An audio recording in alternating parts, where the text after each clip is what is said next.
Estamos considerando nuestro estudio la consagración del creyente en Cristo, para lo cual estamos tomando los ejemplos del tabernáculo de reunión que tenían los hebreos allá en el desierto del Sinaí, en Israel. Bien, ya hemos considerado el altar de bronce como el lavacro y estamos velo adentro, en el primer habitáculo, donde está el lugar santo, donde encontramos que todo es oro. Todo es oro. Y esto nos habla de que es aquí donde podemos apreciar al Señor Jesús, es aquí donde podemos contemplarle como nuestro Señor, poder admirarle y poder adorarle. Todos los objetos que están en este lugar santo están constituidos de oro, el cual habla del Señor Jesús en su plena deidad. Hemos estudiado ya el candelero, en el cual manifestábamos que Jesús es la luz del mundo. Hemos estudiado la mesa de los panes de la proposición, en la cual hemos considerado de que Jesús es el pan de vida. En esta noche, en esta tarde, vamos a considerar el tercer objeto que está en este lugar santo, y es, tal cual como hemos considerado al principio en el tema, el altar de incienso o el llamado altar de oro. Fíjese que también este objeto se llama el altar de perfume, y muchas veces también se designa con el nombre el altar que está delante del Señor. Fíjese que este era de dimensiones pequeñas, tal como hemos leído en Éxodo capítulo 30, del texto 1 al 10. La anchura era de un codo, es decir, de 50 centímetros. La largura el alto era de 2 codos, es decir, de 1 metro. ¿No es cierto? Y su longitud era de 1 codo, también de 50 centímetros. Sus dimensiones eran pequeñas y estaba ubicado entre el candelero y la mesa de los panes de la proposición. Y este objeto pequeño estaba delante del velo que separa el lugar santo del lugar santísimo. El único objeto que lo acompañaba era el incensario de oro o el sartén, en donde se prendería el incienso. Y estaba considerado en la categoría de las cosas más santísimas, como hemos leído en Éxodo 30. Fíjese que en 2 pasajes del Antiguo Testamento, en el capítulo 16 de Levítico, como también en el capítulo 16 del libro de Números, sugiere que la nube del incienso que era quemado servía para proteger el pueblo del peligro inminente de entrar en contacto con las cosas santas. Tenemos que preguntarnos, queridos hermanos y queridas hermanas, ¿por qué este objeto se llama altar? Si en realidad ninguna víctima era quemada allí ni sacrificada allí, ¿por qué entonces este objeto tan pequeño en el lugar santo se llama altar? No olvidemos que solo en el altar de bronce a la puerta del tabernáculo, ¿no es cierto?, allí se sacrificaban las víctimas. Pero no había ningún otro sacrificio de este tipo aquí en este altar de oro o en este altar de incienso. ¿Por qué entonces se llama altar? Se llama así porque este nombre establece la relación que tiene con el primer altar, es decir, con el altar que está a la puerta del tabernáculo. En el sentido que el altar de oro o de incienso era el resultado del sacrificio ya presentado en el altar de bronce que estaba a la puerta del tabernáculo. El fuego santo que daba lugar a que el perfume ascendiera en este lugar santo era aquel fuego que primero había descendido para consumir la víctima en el altar de los holocaustos. Hay otra pregunta además que tendríamos que hacernos. ¿Por qué en el tabernáculo había dos altares? Uno de bronce y otro de oro. Hay varias razones. Las lecciones que surgen de cada uno de estos altares son muy importantes. Que la sabiduría divina ha querido, querido hermano, querida hermana, seguramente separarlos para que nosotros pudiéramos apreciar en ellos, así como los demás objetos del santuario, la grandeza única de la obra de la cruz de Cristo, para poder apreciar de una manera especial los sufrimientos de Cristo y las glorias que vendrían después de ellos.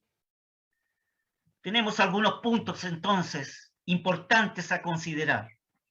En primer lugar, había dos altares para mostrar que la oración y la alabanza siempre tienen que estar basadas en el sacrificio de Cristo. Dios no puede aceptar el culto de personas que no confían plenamente y únicamente en la obra de la cruz de Cristo para su salvación. En segundo lugar, el altar de bronce habla de la muerte de Cristo. El altar de oro habla del Señor viviente, resucitado y ascendido. Es decir, habla del Señor glorificado en los cielos. Los dos altares hablan entonces de la muerte y de la resurrección de Cristo y constituye el pleno mensaje del Evangelio. Dice Pablo en la epístola a los Corintios: os declaro, hermanos, el Evangelio, que Cristo fue muerto por nuestros pecados conforme a las Escrituras y fue sepultado y resucitado al tercer día conforme a las Escrituras. Esto lo encontrará en 1 Corintios 15, el texto 3 y 4. Notemos entonces, queridos y apreciados hermanos, la muerte, la resurrección y la ascensión de Cristo son medios, son hechos distintos, pero constituyen un solo acto redentor. Cristo nos salva muriendo en la cruz, nos salva al levantarse de la tumba y nos salva porque está entronizado en los cielos. La expresión tuvo lugar a sí mismo porque si el Señor hubiera permanecido en la tumba, nosotros hoy seríamos muy pobres. No tendríamos ahora un intercesor y ninguno para representarnos delante de Dios. El primer altar, aquel altar de bronce que está a la puerta del tabernáculo, era un lugar de sufrimiento e identifica a Cristo como Salvador. El segundo altar está en un lugar de triunfo y tipifica a Cristo como nuestro mediador. Este altar en el cual estamos considerando en el día de hoy, el altar de incienso, el altar de oro o el altar de perfume, o el altar que está delante del Señor, tipifica a nuestro Señor como mediador o como intercesor. En tercer lugar, para diferenciar los altares, reside en que todo Israel tenía acceso tan solo al primer altar. Los judíos piadosos podían acercarse al altar de bronce con un sacrificio, con una ofrenda. Pero solamente los sacerdotes podían acercarse a este segundo altar. En el altar de bronce había un perfecto memorial de muerte a través de los sacrificios continuos. En este altar de oro no se sacrificaban víctimas, pero la fragancia de las especies tenían que ascender continuamente hacia Dios y delante de Dios. Hay también una cuarta razón para poder distinguir la diferencia entre estos dos altares. En cuarto lugar, en un sentido general, el altar de bronce que estaba a la puerta del tabernáculo señala a lo que Cristo ha hecho en la tierra, en tanto que este altar de oro indica lo que está haciendo ahora por su iglesia en los cielos. donde Él está en gloria, sentado a la diestra del Padre, del Padre glorificado, y donde la iglesia y cada uno de sus miembros están juntamente con Él sentados. Pablo el apóstol dice, nos hizo sentar en los lugares celestiales con Cristo Jesús. Este pequeño altar de incienso representa en primer lugar a Cristo como intercesor. El oficio sacerdotal de Cristo se puede dividir en dos grandes áreas. Primero, por un lado, la función sacrificial del Señor. Segundo, por un lado, la función intercesora del Señor. Para el primer aspecto, la función sacrificial del Señor, el Señor la cumplió en la cruz. Esta tarea está totalmente terminada, definitivamente terminada, a satisfacción plena de Dios. El Señor Jesús en la cruz dijo, consumado es, nada más hay que hacer. En cambio, para la función intercesora del Señor, es una tarea que está realizando actualmente.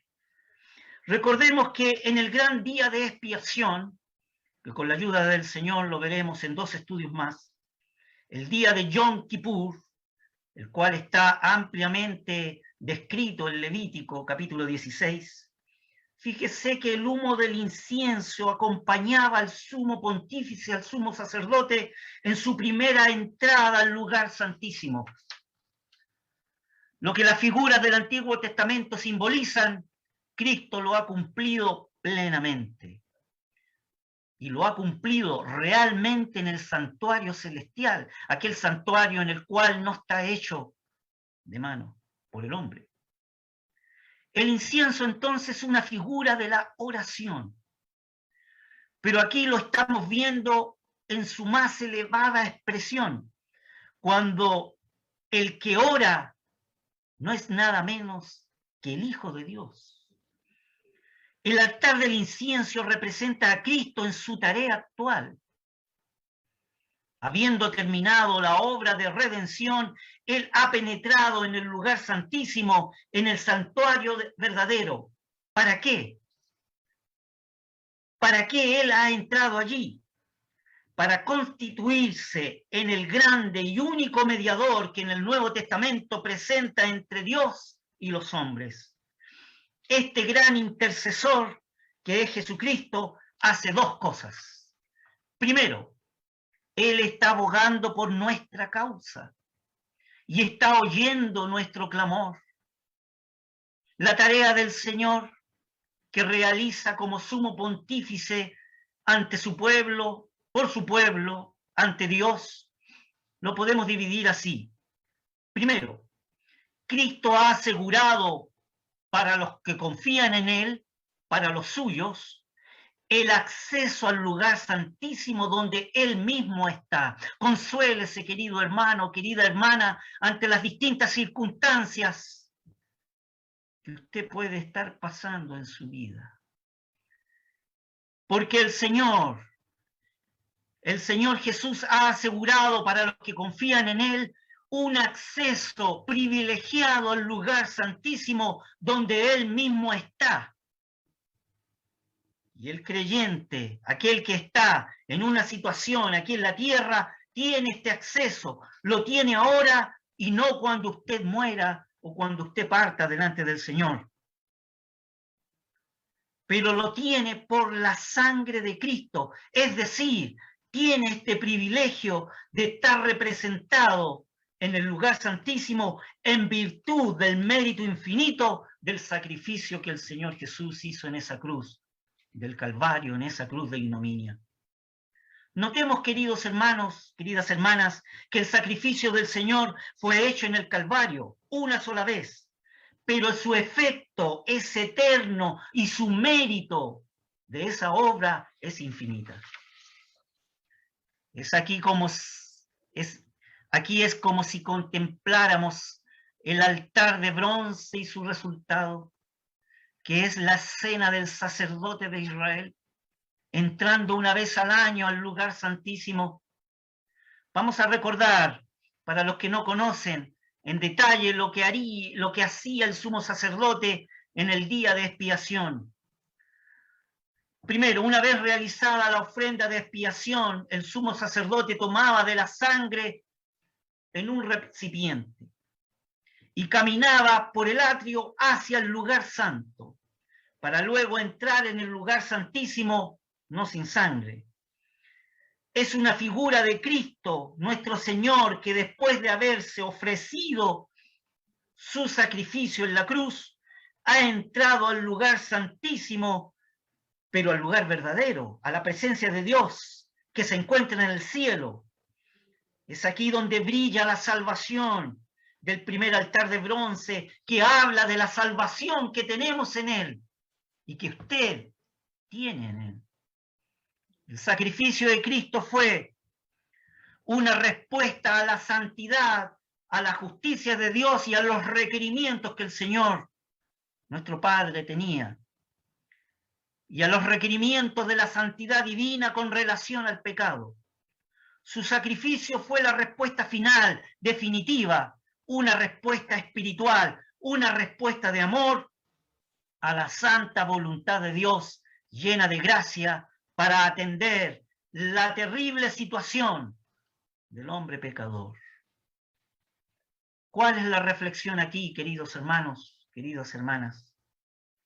Es que por medio de su sangre, Cristo ha procurado el acceso al lugar santísimo, donde Él mismo habita, porque Él ha instalado a su pueblo reunido en la presencia de Dios. Sí, usted también, si usted también no ha venido a Cristo para su salvación, le puedo decir que Cristo, por medio de su sangre, ha asegurado el acceso al lugar santísimo, donde Él mismo está a todo pecador que crea en Él. ¿Por qué? Porque Él ha instalado a su pueblo redimido en la presencia de Dios. La carta a los Hebreos del Nuevo Testamento presenta a Cristo entronizado por Dios, eternamente en el puesto de poder. En la sede del poder, en la sede de la misericordia.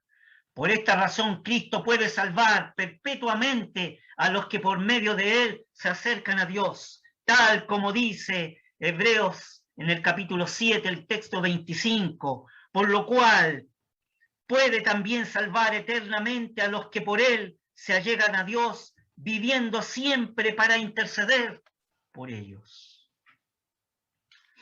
Hay un segundo aspecto. Cristo intercede, porque como sumo sacerdote, como sumo pontífice, representa a los hombres delante de Dios, sobre la base de la obra realizada en la cruz de ignominia. El Señor ha ocupado su asiento en el trono, Él ha entrado en su humanidad glorificada, en el disfrute pleno de los privilegios que ha ganado en la cruz del Calvario. De allí en adelante Él aplica para las bendiciones de los hombres los frutos de la obra de la cruz. Este es el aspecto de su obra actual. Y la carta a los Hebreos desarrolla magistralmente el trabajo actual de Cristo como sumo sacerdote, que no es según el sacerdocio arónico, sino que ha sido constituido eternamente su sacerdote según el orden de Melquisedec. Y por esta razón vivimos dependiendo de Él. Por esta razón, entonces, vivimos en Él. El regreso a los cielos por parte del Señor es el regreso de un hombre resucitado, y esto ha añadido un sabor nuevo y agradable al lugar de la morada de Dios. Esta intercesión del Señor reviste un triple carácter. No la desarrollaremos ahora, sino que tan solo la mencionaremos. En primer lugar, la intercesión del Señor es una intercesión autoritativa. Él no ora como nosotros o como otro cualquiera, sino que él lo hace con una conciencia plena de su dignidad sacerdotal, con un conocimiento del mérito infinito de su sacrificio y con el reconocimiento de la fuerza todopoderosa de su vida resucitada. La intercesión de Cristo es una intercesión autoritativa porque Él sabe que el Padre siempre le oye y que en Él siempre ha tenido todo contentamiento pleno, entera satisfacción. En segundo lugar, la intercesión del Señor es misericordiosa. Qué profunda es esa palabra. Anímese, querido hermano, querida hermana. El Señor sabe tu vida y nuestras vidas. Y Él es misericordioso. Hay un tercer punto. La intercesión de Cristo es omnipotente. Es fundamental que la Escritura revele en la primera carta de Juan, el apóstol, que abogado tenemos con el Padre. ¿Qué significa esto? Significa que Cristo como intercesor está siempre en una relación activa con Dios. No está dormido. Él está en una relación activa con Dios, inclinado, orientado hacia Dios, en devoción no interrumpida, mirando a su Padre, mirando a Dios. Lo fundamental es que la Sagrada Escritura lo presenta en esta actitud para interceder por nosotros. Una vez que hemos llegado hasta aquí, quisiera extraer las primeras lecciones de este altar. Veamos algunas lecciones. Primero, para oficiar como sacerdote, nosotros tenemos que tener sujeto al hombre natural. El altar de oro era un recordatorio permanente a los sacerdotes que oficiaban en el lugar santo, que llevaban en sí mismos su vieja naturaleza. Era un recordatorio para el gran día de la expiación de Levítico capítulo 16. Aarón, el sumo sacerdote, entraba llevando el incensario encendido y arrojando el polvo del incienso, y allí entraba al lugar santísimo. Tenía que hacerlo así, con el incenciario encendido para no morir, dice la Escritura. La aplicación de esta figura para nosotros es directa. Necesitamos la realidad que el incienso simbolizaba en aquella época. Necesitamos en nuestras vidas, en el día de hoy presente, esta realidad. Necesitamos la intercesión de Cristo, porque sin ellos no podemos permanecer delante de Dios, ni podríamos oficiar como sacerdotes. Y tenemos que recordar que Cristo, como sumo pontífice, como sumo sacerdote, siente compasión por nuestras debilidades. Ciertamente que sí. Pero no siente compasión por nuestros pecados, de ninguna manera. Lo voy a explicar nuevamente, lentamente. El ego, la carne, la vieja naturaleza,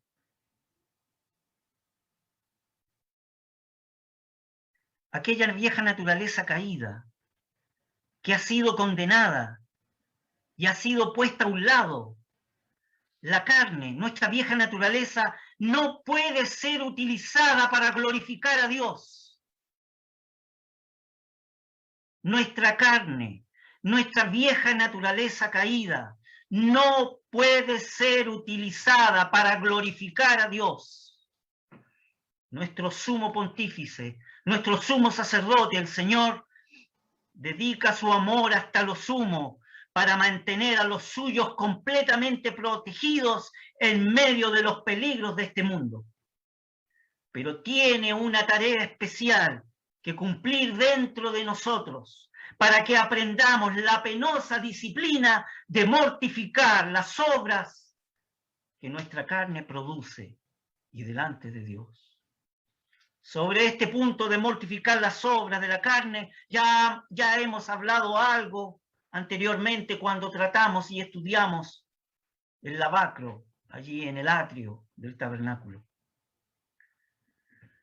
Aún en el caso que hayamos caído, el Señor está pronto para restaurarnos. ¿Pero cómo lo hace? Lo hace llevándonos al arrepentimiento y a la confesión de nuestros pecados, y nunca a la contemplación de nuestros pecados. Hay una segunda lección. El incienso es una figura de Cristo entronizado en los cielos. Y la pregunta que tendríamos que hacernos es esta. Cuando está Cristo, ¿ocupa el trono de nuestra vida? El incienso era quemado, era un polvo que se echaba sobre los carbones encendidos de este incienso, y esto producía un humo. En la Escritura hemos leído que este incienso era exclusivo para Dios. No podía utilizarse para otro uso. El único perfume que sube al cielo es el perfume de Cristo. Y el perfume de la ofrenda de Cristo hecha en la cruz. No hay lugar para la gloria humana, ni en la iglesia, ni en el cielo. Solamente cuando el ego, el yo, está sobre la cruz, podemos decir en nuestra experiencia que Cristo ocupa el lugar del trono de mi corazón. El incienso entonces es una figura del ministerio celestial que el Señor Jesús está realizando actualmente en el cielo por los suyos. Sí, querido hermano, sí, querida hermana. Es el ministerio especial y celestial que está realizando el Señor por usted. Los ingredientes requeridos para poder preparar este incienso tenían que ser puros. El incienso es una figura de la vida fragante del Señor delante de su Padre. Y aquella vida estaba totalmente libre de toda sombra de egoísmo y de toda independencia de Dios. Elementos que sí están en nosotros. Y aún están en lo que nosotros nos parece mejor de nosotros. El perfume de la ofrenda de Cristo llenó el cielo de su fragancia. Y podemos decir, queridos hermanos, que el sacrificio así aceptado llenó a aquel ambiente de paz. Qué precioso pensamiento es este. Yo me regocijo cada vez que tomo la Escritura y analizo este pensamiento. Ciertamente el hecho de que el Señor Jesús está como sumo pontífice en los cielos entronizado, orando e intercediendo por mí y por los suyos, el ambiente y el perfume delante del Padre es de paz. La tarea actual de intercesión de Cristo como sumo sacerdote único de su pueblo, deriva de su valor y de su poder y de la gloria eterna de su persona. Y esto es lo que está tipificado en el oro que se ve en los muebles del lugar santo que aparecen aquí. El candelero era de oro puro. La mesa de los panes de la proposición era una mesa revestida toda de oro. Y este altar de incienso también, que era de madera de acacia o de sitín, también está revestido todo de oro. Él se presenta delante de Dios por nosotros con toda su fragancia, como un olor suave, como hemos leído en Efesios 5:2. Aquella que fue manifestada en la obediencia hasta la muerte, cuando desplegado a todo nuestro favor frente al trono de Dios. Hay una cuarta lección. Fíjese que el incienso era exclusivamente para Dios. No podía ser destinado para otros fines. ¿Cuál es la enseñanza aquí? Hay algo en Jesucristo y en su ofrenda que solamente Dios Padre puede apreciar. Lo voy a volver a repetir. Hay algo en la persona del Señor Jesús glorificado, en su ofrenda hecha en la cruz, que solamente Dios el Padre puede apreciar. El cielo es el lugar en que su fragancia se aprecia en la perfección absoluta. Notemos, queridos hermanos, queridas hermanas, que ninguna imitación debía hacerse de este perfume. Una persona no podía preparar este perfume para deleitarse a sí mismo o para poder regalarlo a otro. De ninguna manera. Este es un aviso de alarma frente a los intentos que hoy se hacen para poder imitar la obra de Dios. Usted ha de saber, querido hermano, querida hermana, que conforme a las Escrituras, Satán siempre quiere imitar la obra de Dios. Se imita la obra de Dios ofreciendo un evangelio a la gente, un evangelio sin cruz, un evangelio de corona, sin remuneraciones y sin renunciamiento a la carne. Hay un mensaje que pone las bendiciones primero en lugar de poner primeramente el arrepentimiento. Se trata con los mensajes de gratificar la carne en lugar de mortificarla.